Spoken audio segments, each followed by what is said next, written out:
Yang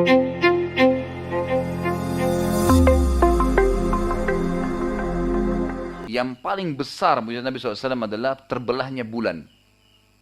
Ini kejadian yang spektakuler sekali, besar sekali. Dan nanti insya Allah Anda bisa kembali ke rumah, kalau lagi iseng buka YouTube, gitu kan, coba ketik foto bulan terbelah. Gitu. Nanti akan ada fotonya itu. Jadi ada terbukti secara ilmiah, bulan itu sekarang ilmuwan kaget menemukan di tengah bulan ada garis lurus keliling bulan itu, dan itu secara ilmiah terbukti pernah retak dan terbelah. Gitu. Tapi mereka tidak tahu kapan terjadi. Kita sebagai umat Islam ada. Dan itu mujizat Nabi SAW yang paling besar kata ulama. Yang disaksikan dengan mata kepala. Sampai Allah turunkan surah Al-Qamar namanya. Surah bulan. Surah nomor urutan 54 ayat 1 sampai ayat 3. Yang bunyinya begini. A'udzubillahi minasyaitonirrajim. Iqtarabatis sa'atu wa insyaqqal qamar. Sungguh telah dekat hari kiamat itu dan telah terbelah bulan. Telah terbelah bulan. Wa in yarau ayatan yu'ridu wa yaqulu sihrun mustamir. Dan mereka orang-orang kafir Quraisy Mekah itu pada saat melihat tanda-tanda mukjizat tadi, mereka terus berpaling dan tetap mengatakan ini sihir yang terus-menerus.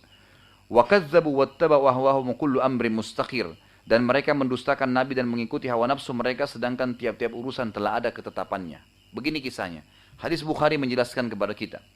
Nabi SAW satu malam pernah keliling Ka'bah lagi tawaf. Bulan purnama terang sekali waktu itu. Kalau sebelum kita masuk ke kisah ini, ada kisah sebelumnya Nabi Saleh. Nabi Saleh alaihissalam pernah di padang pasir berdakwah di kaumnya, banyak masuk Islam. Banyak beriman gitu kepada beliau. Ada tokoh-tokoh, seperti kalau di zaman Nabi SAW, tokoh Quraisy ya, orang-orang kafirnya, penasaran, tidak mau orang beriman. Lalu dia bilang begini, wahai Saleh, apa kau mau kami semua beriman? Kata Nabi Saleh, tentu saja. Mereka ingin, sebenarnya bukan tujuannya mau beriman, tapi ingin mempermalukan Nabi Saleh dan memberhentikan dakwah. Waktu itu di padang pasir ada gunung batu besar. Mereka bilang apa? Wahai Saleh, keluarkan dari gunung batu itu unta betina. Jadi bukan minta debu, air, enggak. Unta betina dari gunung batu, bagaimana itu? Enggak mungkin kan, mustahil. Tujuannya memang untuk mempermalukan Nabi Saleh. Lalu apa kata Nabi SAW? Mereka kaget. Nabi SAW mengatakan, apakah kalau saya minta kepada Allah, apa yang kalian minta keluar dari gunung batu itu unta betina, kalian akan beriman? Pertama mereka bilang begini, unta betina tidak cukup Saleh. Tambah lagi, unta betina itu bisa memberikan susu satu negeri ini. Semua dapat susu dari unta satu ekor. Nabi Saleh bilang, apakah kalau saya minta kepada Allah keluar dari unta betina dari gunung batu itu dan memang bisa memberikan susu kalian akan beriman? Mereka spontan bilang, kalau bisa kau lakukan kami beriman. Tidak mungkin, mustahil di mata mereka gitu kan. Lalu Nabi SAW berdoa, tiba-tiba gunung itu retak keluar unta betina. Dan dalam riwayat Bukhari dikatakan, unta betina itu subhanallah, setiap hari ya kaumnya Nabi SAW ini cuma taruh nampan depan rumahnya, datang untanya tidak pakai diperah, ngisi sendiri susunya. Loh iya, jadi begitu mujizat. Makanya kan mujizat Nabi SAW adalah unta kan. Fa'akarun naqa, lalu mereka membunuh unta itu. Karena tujuannya bukan mencari mujizat kan, mereka malah tambah sakit hati karena ternyata buktinya benar gitu. Makin banyak orang beriman. Yang terjadi sama di zaman Nabi SAW. Nabi SAW lagi tawaf malam hari, bulan lagi terang. Banyak orang-orang yang ikut tawaf dari antara kaum muslimin sahabat. Orang-orang Quraisy ini ingin memberhentikan dakwah Nabi SAW dan ingin mempermalukan Nabi. Lalu mereka bilang begini, teriak, wahai Muhammad, apa kau mau kami beriman? Kata Nabi SAW, tentu saja. Orang semua dengar, orang muslim dan orang kafir dengar. Apa kamu lihat bulan itu? Kata Nabi SAW, iya. Kata orang Quraisy, belah buat kami. Jadi bukan disuruh belah kelapa, gunung misalnya disuruh belah. Ini bulan yang tidak mungkin dijangkau gitu kan. Belah bulan itu buat kami. Mustahil, ingin mempermalukan Nabi SAW dan mustahil di mata mereka gitu. Apa yang terjadi? Nabi SAW tiba-tiba mengagetkan mereka mengatakan, wahai Quraisy, apakah kalau saya minta kepada Allah bulan itu dibelah seperti kalian minta, kalian akan beriman? Mereka bilang, kalau bulan kau belah Muhammad kami pasti beriman. Ini statement orang Quraisy. Kata Abdullah bin Mas'ud dalam hadis Bukhari Muslim, Nabi SAW lalu menggaris bulan itu dengan jari beliau.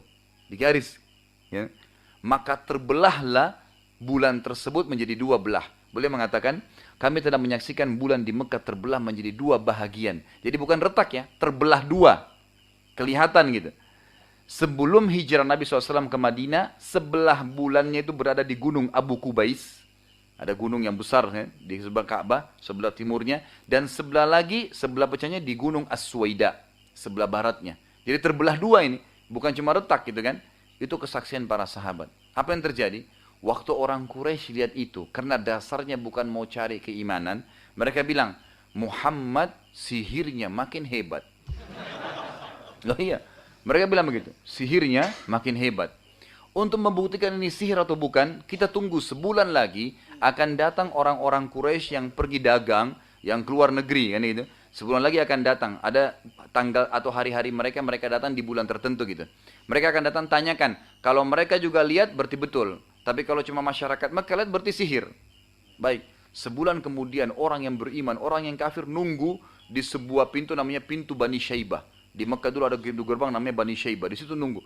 Semua orang nunggu. Semua orang yang datang ditanya, apakah kalian pernah lihat terjadi sesuatu pada bulan? Mereka semua bilang iya. Pada hari ini terjadi, bulan pernah terbelah, kami juga tidak tahu kenapa. Semua mengaku itu. Quraisy bilang apa? Apakah beriman? Tidak. Mereka bilang, sihirnya Muhammad menguasai dunia. Jadi nolak, memang tidak mau beriman. Nah ini bahaya ya. Jadi jangan sampai ada di antara kita yang hadir ini, sudah ayat-ayatnya Allah banyak, masih tetap saja kufur gitu kan. Masih saja tidak mau mengakui, nggak bisa. Yani kita harus mengakui, sudah jelas tanda-tanda ayat Allah banyak gitu.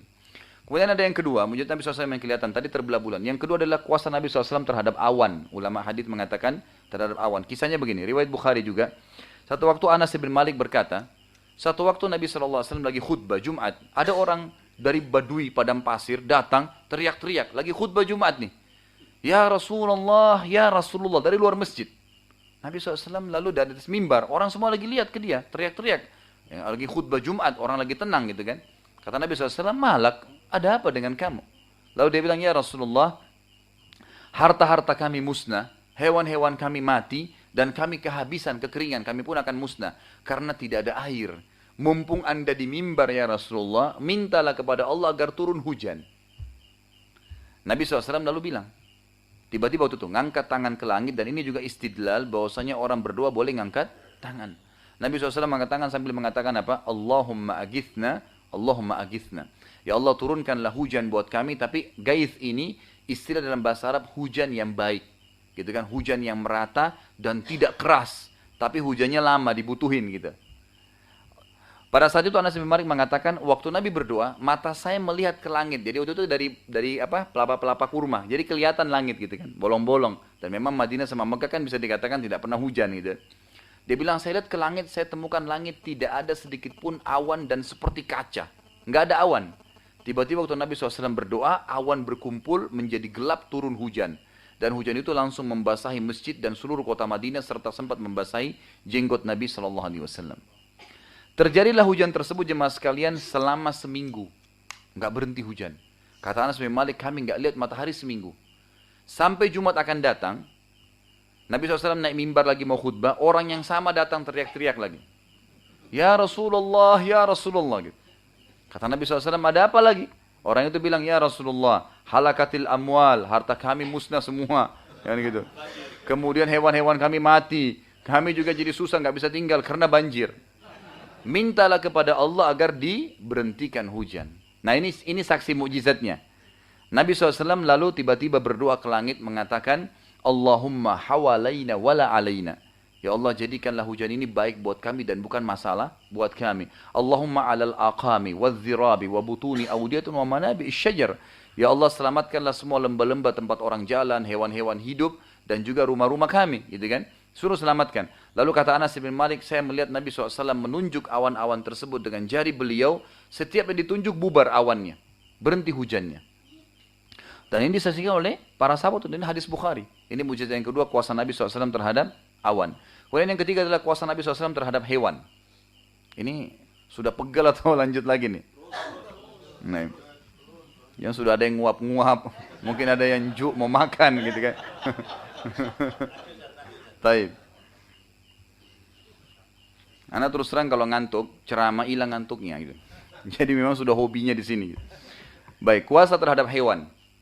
Ada sebuah riwayat Imam Ahmad pernah terjadi. Nabi SAW pernah perjalanan dengan Jabir radhiyallahu anhu, sahabat Nabi yang mulia. Waktu mau masuk Madinah, suku Arab yang di pinggir kota Madinah itu namanya suku Najjar. Suku orang-orang yang memang berkumpul banyak. Di suku Najjar ini ada satu unta jantan lagi ngamuk. Unta ini sama kuda, nendang sama gigit, gitu kan. Kalau nyerang, semua orang lewat diserang. Dan tidak ada orang yang bisa berhentikan dari suku Najjar gitu. Nabi SAW kebetulan mau lewat. Kata Jabir, ya Rasulullah, hati-hati, untanya lagi ngamuk. Dalam riwayat ini dikatakan Nabi SAW lalu mendekati unta tersebut sambil mengucapkan kalimat satu. Ta'al, kesini. Gitu. Yang terjadi, dalam riwayat ini dikatakan unta itu tiba-tiba nundukkan kepalanya, mulutnya ke tanah, sampai tersentuh ke tanah, dan jalan ke Nabi sambil kepalanya di tanah. Jadi bukan angkat kepala, bukan diam, tapi memang nuruni kepala, tunduk. Sampai ke depan Nabi SAW. Lalu Nabi SAW pegang kepalanya dan mengatakan, mana tarik kekangannya? Dikasih. Lalu beliau mengatakan kalimat yang luar biasa.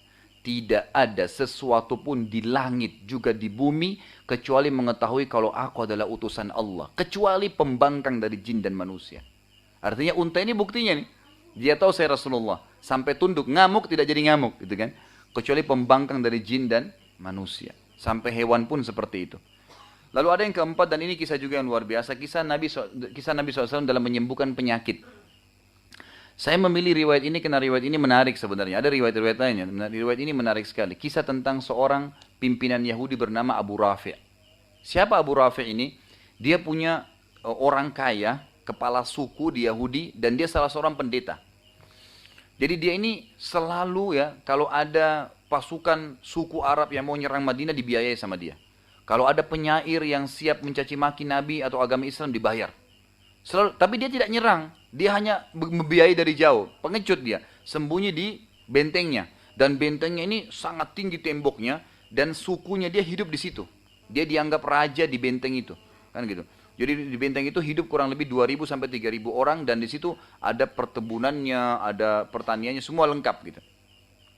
Nabi SAW pernah berkata kepada para sahabat selesai sholat asar, siapa di antara kalian yang bisa membunuh Abu Rafi'? Abu Rafi' ini sudah sangat luar biasa, mengganggu kondisi keamanan Madinah, mengganggu Nabi SAW, gitu kan. Siapa yang bisa membunuh? Ada seorang sahabat Nabi yang pemberani bernama Abdullah bin Abi Atiq radhiyallahu anhu. Beliau ini orangnya sangat terkenal. Pokoknya kalau perang jihad di saat pertama gitu, nggak pernah di belakang. Beliau mengatakan, aku ya Rasulullah, saya siap bunuh dia ya Rasulullah. Kata Nabi SAW, baik, pergilah dan ajak beberapa temanmu.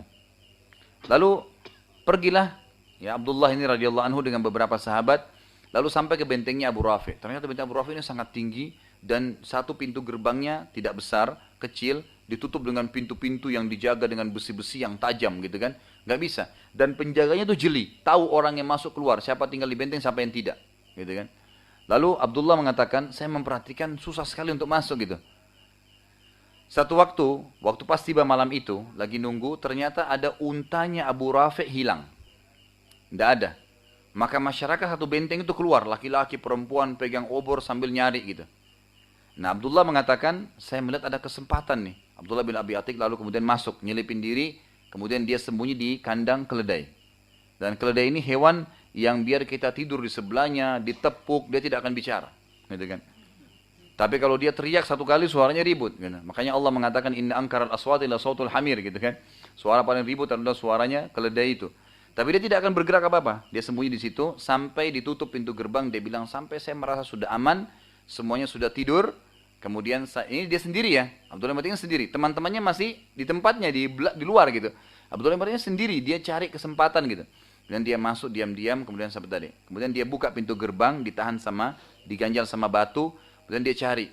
Ternyata Abu Rafi' ini ada di satu ruangan di tingkat 2 benteng itu yang masih nyala lilinnya, ada lampunya gitu kan. Kalau dalam hadis ini dikatakan masih ada lampunya, mungkin zaman itu adalah lilin gitu kan. Kemudian dia dekatin sama dia. Ternyata di sebelahnya itu ada pengawal-pengawalnya. Jadi Abdullah bin Abi Atiq ini kunci, dari luar tuh ada kunci-kuncinya kamar-kamar itu. Kemudian dia masuk kamar Abu Rafi'. Yang terjadi adalah dia tidak tahu kamar Abu Rafi' ini gelap. Lalu dia bilang, Abdullah bin Abi Atiq bilang, saya kemudian menggunakan suara, saya bilang, ya Abu Rafi', gitu, dengan suara. Abu Rafi' dengar, kayaknya suara ini dia tidak kenal. Lalu dia bilang, siapa itu? Abdullah bilang, begitu saya dengar suara dari arah tertentu, saya datang ke sana, lalu saya hantam dengan pedang dan saya lari ke pintu. Gitu kan? Tapi ternyata, Abu Rafi' belum mati. Dia bilang begitu. Masih ada suaranya. Gitu kan? Tapi dia kebetulan waktu itu Abu Rafi' teriak kesakitan. Abdullah bin Abi Atiq bilang, saya waktu keluar untuk melihat cahaya bulan, karena di luar terang, dalam kamar tidak kelihatan gitu kan. Lalu saya lihat dia belum mati, saya ubah suara saya lagi, menggunakan retorika lain, dengan suara lain gitu. Ada apa wahai Abu Rafi? Kenapa kau teriak-teriak gitu? Padahal dia sendiri, Abdullah ini sendiri gitu kan. Lalu Abdullah bilang, saya dengar suara, lalu saya datangi lagi. Lalu saya tebas lagi dengan pedang, saya lari lagi ke pintu. Mesti ingin melarikan diri gitu kan, kalau ada penyerangan. Ternyata Abu Rafi belum mati juga. Masih teriak-teriak gitu. Lalu dia bilang, saya ubah suara saya yang ketiga kali. Dan hadis ini riwayat Bukhari ya. Dia teriak yang ketiga kali, Abu Rafi ada apa gitu. Dengan suara gemuruh, seakan-akan ramai orang. Kemudian Abu Rafi bilang, ada orang yang membunuh saya. Dia bilang, saya datangin, dekatin dia, lalu saya pastikan pedang saya tertusuk di dadanya, sampai terdengar tulang belakangnya. Gitu. Kata Abdullah radhiyallahu anhu, dibunuh, kemudian dia lari. Dia bilang, waktu saya lari, ingin melarikan diri, saya lari, saya turun tangga, saya lupa kalau anak tangga itu masih ada. Sehingga akhirnya saya jatuh dan tulang betis saya patah. Jadi patah tulang betisnya Abdullah radhiyallahu anhu. Dia keluar, dia bilang, saya keluar sambil mengikat tulang betis saya yang kanan dengan imamah saya. Dia melangkah ketemu sama teman-temannya di luar. Dia di depan benteng. Mereka bilang, bagaimana pendapatmu? Kata Abdullah, Allah telah membunuh musuhnya Allah. Gitu kan? Allah telah membunuh musuhnya. Selesai. Kata teman-temannya, kalau gitu kita lapor kepada Rasulullah. Kata Abdullah ini berakan ya, wafa luar biasa gitu. Menjalankan amanahnya. Kata Abdullah, demi Allah saya tidak pulang sampai saya dengar dia mati. Gitu. Karena ini perintah Nabi SAW. Nah tradisi orang Yahudi kalau ada yang mati, pagi-pagi nanti ada yang naik ke atas menara teriak. Si fulan telah meninggal, maafin dia yang punya utang gini-gini ya. Seperti tradisi biasa kita gitu kan. Maka setelah sholat subuh, ya, setelah sholat subuh, orang ini teriak-teriak, Abu Rafi telah mati, maafin dia dan seterusnya. Maka Abdullah akhirnya pulang. Pulanglah bertemu dengan di depan Nabi SAW. Lalu diceritakan, Nabi SAW senang untuk dengar berita. Alhamdulillah kalau Allah telah membunuh musuhnya. Tapi Abdullah bilang, ya Rasulullah tapi tulang saya patah. Gitu. Kata Nabi SAW, mana kakimu? Ulurkan, diulurkan. Lalu Nabi SAW mengusap, kata Abdullah, Nabi SAW mengusap betisku, tulangku. Dengan usapan saja, tiba-tiba aku bisa loncat dan hilang sakitnya. Patah tulangnya hilang. Gitu. Hilang, dan ini hadis Bukhari. Dan ini termasuk mukjizat Nabi SAW bisa mengobati penyakit. Ada kisah yang lain riwayat Bukhari juga Abu Qatadah. Abu Qatadah ini sahabat Nabi yang gagah, gitu kan, pintar. Dan orangnya ini mau menikah waktu itu. Terjadi perang Khandak. Waktu terjadi perang Khandak, ada anak panah yang kelewat, kena bola matanya Abu Qatadah. Sehingga bola matanya keluar.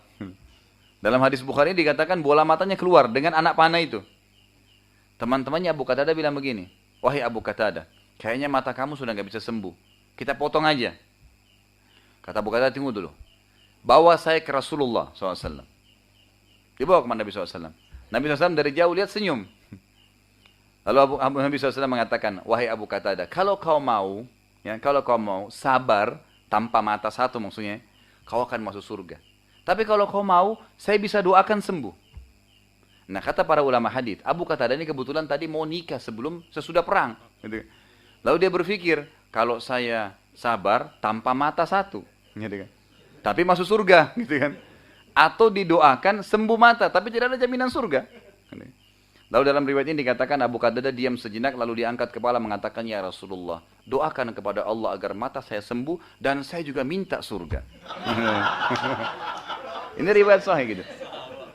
Akhirnya Nabi SAW senyum, lalu dipegang matanya, dicabut tadi anak panahnya, dipegang lalu dimasukkan ke dalam, lalu Nabi SAW berdoa. Kata Abu Qatadah sendiri, waktu Nabi SAW cabut tangannya dari mata saya tidak tahu mana mata saya tadi yang rusak karena dua-duanya terang. Gitu. Dan ini mujizat Nabi SAW mengobati penyakit. Ini luar biasa gitu. Ada juga yang selanjutnya adalah kisah Nabi SAW terhadap pohon. Ini tadi sudah saya jelaskan, mohon maaf. Ada kisah Nabi SAW terhadap kuasa air gitu. Jabir radhiyallahu anhu berkata dalam hadis Bukhari, kami pernah kekeringan air pada hari Hudaybiyah. Hudaybiyah ini kebetulan pada saat Nabi SAW sebelum pembebasan kota Mekah ya, tahun 8 Hijriah waktu itu. Ada kesepakatan Hudaybiyah, ada kisah sendiri. Waktu itu kebetulan ada 1.400 orang sahabat lagi siap-siap untuk pergi ya ke Mekah, pakai ihram. Tapi dilarang oleh orang Quraisy untuk masuk ke Mekah. Waktu itu karena lama nunggu di Hudaybiyah, habis air, nggak ada air. Kata Jabir, kami kehabisan air. Waktu itu Nabi SAW mau sholat duhur, dibawalah seember air dan tinggal itu airnya, nggak ada lagi. Dibawalah air tersebut di depan Nabi SAW, kemudian Nabi SAW waktu mau wudu, semua sahabat ngerumun. 1.400, 1.300, 99 orang yang kumpul-kumpul semua di situ. Nabi SAW bingung, ada apa dengan kalian? Kenapa ngerumun begini? Kata Jabir, ya Rasulullah, kami semua ini, sekian banyak orang, tidak ada lagi airnya kecuali yang di ember anda ini. Selesai Anda pakai, kami akan berebutan. Gitu. Nggak ada lagi air. Untuk minum nggak ada, untuk wudhu nggak ada. Perjalanan pulang ke Madinah nggak ada. Lalu kata Jabir radhiyallahu anhu, tiba-tiba Nabi SAW memasukkan telapak tangannya ke dalam ember tersebut. Dan kami menyaksikan dari jari-jari beliau keluar air. Terus, dan akhirnya para sahabat, kata Jabir, kami semua mengisi kendi-kendi kami dari air itu. Kan tumpah. Diisi kendi-kendi untuk minum. Mereka semua pakai wudhu gitu kan. Sampai selesai, air masih tumpah. Setelah Nabi SAW angkat tangannya baru berhenti. Lalu para sahabat waktu diceritakan di Madinah, ditanya, berapa jumlah kalian? Kata Nabi, kata anak Jabir, jumlah kami 1.400 orang. Dan demi Allah, kalau jumlah kami 100.000 orang pasti cukup air itu. Kuasa Nabi SAW terhadap air.